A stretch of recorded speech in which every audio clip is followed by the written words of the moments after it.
Pokemon Go quickly became a sensation after it launched in 2016, but it was not until last year that it was updated with a directly competitive player versus player combat system, and we'll get an inside look at that system if you come to the 2019 Game Developers Conference in San Francisco next week. That's where Niantic's Rob Justy will be presenting a special module, Summit Talk on When Trainers Eyes Meet, Creating Real-Time Combat for Pokemon Go, in which he will discuss why Niantic chose to build this new feature at this point in the game's life cycle, and what decisions were made to make the feature true to its roots in the Pokemon franchise, while also creating a foundation for further game development in a live, growing game. This is a particularly great talk for developers and project managers working on live service games who are interested in what it takes to add new core gameplay to existing game ecosystems. But anyone with an interest in Pokemon Go should walk away with some useful insights. Do not miss it. For further details on this talk, and the many more in store for you at the show, check out GDC 2019 session scheduler. There you can begin to lay out your GD 2019, which takes place March 18th through the 22nd at the newly renovated Moscone Center in San Francisco. Bring your team to GD, register a group of 10 or more and save 10% on conference passes. Learn more. For more details on GDC 2019, visit the show's official website, or subscribe to regular updates via Facebook, Twitter, OS. Gamasutra and GD are sibling organizations under parent company Informa. Over 30,000 games have now been released on Steam, a milestone that the platform quietly crossed in the earliest days of 2019. The number was spotted by PC Gamer over the weekend, and does not include any DLC or other non-game programs hosted on the digital distribution platform. In fact, adding DLC into the mix makes the number closer to 48,000. An updated tally of the count can be found by searching for nothing at all on the Steam store, then narrowing down that search to include only games and opting out of any interest-based filter Steam has placed on your account. At the time of writing, that number sits at 30,067. That's a little bit higher than the unofficial Steam tracker Steam Spies on count of 27,397 lifetime Steam releases. So take the third-party tools numbers with a grain of salt. But Steam Speed did once again chart year-over-year growth for Steam. According to the site, 329 games released on Steam in all of 2018. That's around a 300 increase from 2017's estimated count. For better or worse, Nintendo is intent on boldly going where no hardware maker has gone before. Consoles like the Wii and Switch prove that innovation is sometimes the way to our hearts, while others such as the Wii U highlight the inherent risks of trying to break new ground. According to veteran Nintendo developers, Shinya Takahashi and Hisashi Nogami, speaking during a recent interview with The Guardian, the Japanese outfit is always looking for that next, wow, moment. But it's a quest that can sometimes leave Nintendo's own employees confounded when it comes to hardware.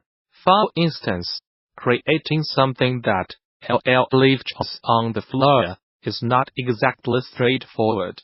Just look at the way the remote waving system was a huge hit with consumers who took to motion controls like ducks to water. But it was actually a tough sell internally. Even among our developers, there are often doubts When the Way remote was first introduced as a concept, the reaction was, "What is that? Is it real? Will it actually work?" But once we all tried it, we were surprised and delighted by it, and that made us realize that it was going to work out," said Takahashi, recalling what happened when Nintendo's wider dev team were first shown a prototype remote controller with the Nintendo Switch. "We all knew the concept, but when we picked up the prototype for the first time and saw Mario Kart running perfectly on the smaller screen, we were flabbergasted." Even people who are well aware of the concept and design cannot always tell if something's going to work. Nogami agrees with Takahashi and claims that putting hardware into hands is the only surefire way to know if it will click. You can talk all day about how something works, but hardware is all about the feel. It's not good enough to put your idea into words. You have to give people a concrete example to show them how it works, chimes Nogami. It's on us to create things that allow players to experience that wow moment. To hear more from the pair, be sure to check out the full interview over on The Guardian.